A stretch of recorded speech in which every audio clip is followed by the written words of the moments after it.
Muhammad Hanzala Yusuf, Pakistan. Do the grandchildren who are orphans have any right on the property and wealth of the grandfather in Islam? If not, then what is the wisdom behind this ruling? The question posed is that if there's a person who has children and if his son or daughter dies and leaves children, so can the grandchildren inherit from the grandfather? And most of the people think that, okay, suppose a person has got 5 children and one child expires and he has children, so whatever his share of the inheritance can go to the grandchildren. This is totally wrong. In Islam, if a person's daughter has children, irrespective whether the person's children are alive or not, the grandchildren do not inherit at all. So, inheriting from the daughter's children, the grandchildren from the daughter, in all cases, the grandchildren from the daughter cannot inherit. As far as grandchildren from the son, if the person has children and if his son has expired leaving children but his other children are alive, then the grandchildren from the son also do not inherit anything. But if a person has got children and from his son he has got children and all his children expire, so if all the children expire, then the inheritance goes to the other close relatives. So in this case, the grandchildren from the son will inherit a portion. What is the wisdom? The wisdom behind why grandchildren do not inherit is because these inheritance, the shares, have been fixed by Allah subhanahu wa ta'ala.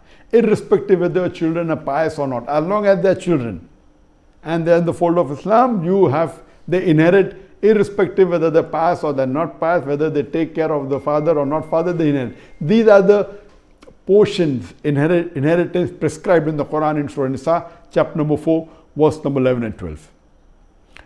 There is one more verse in the Quran, Surah Ma'idah, chapter 5, verse number 108, where it says that before you die, you write down your will in inheritance.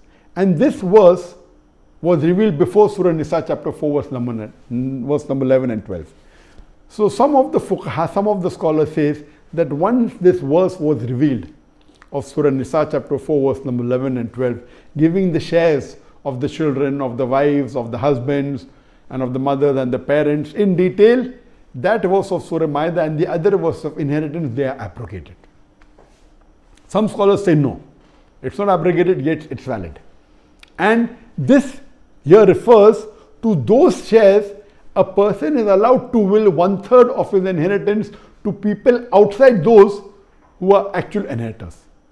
So these scholars say this verse is encouraging the people to write their wasiyah, the share of inheritance, maximum 1/3 they can will. Based on hadith that one of the Sahaba says, I want to will my full property. Prophet said you cannot. He said I want to will half. He said you cannot. So he said maximum you can, which is the worst, is 1/3. So 1/3 that maximum you can will outside those who are your actual inheritors, as mentioned in the Quran and the Hadith, is 1/3. So scholars say that these grandchildren who are not the actual inheritors, you can will up to 1/3 of your share. And I also agree that this verse is not abrogated. Why? Because this share mentioned in the Quran is applicable in Muslim countries who do not make a will. Even if you don't make a will or you make a will in a Muslim country which follows the Islamic law, or in India which follows the Muslim personal law, it will go as per the Quran and the Hadith. But in countries like the Western countries, USA, UK, they don't follow the Islamic Sharia. So here, according to me, it is compulsory that every Muslim living in these Western countries should mention in their wasiyah the share, what should be given to their children or to their wives, etc., as per the Quranic principle. And again here, they can will 1/3 of their property to whoever they want outside the inheritors. So here again, the logic here is that if you have children, you cannot give them more or less. But if you have grandchildren whose parents have expired, have died, you as a grandfather can will them 1/3, which is a great amount. So logic here is, and it is encouraged for those people whose children have expired, leaving grandchildren, that they bequeath some of their share to the grandchildren.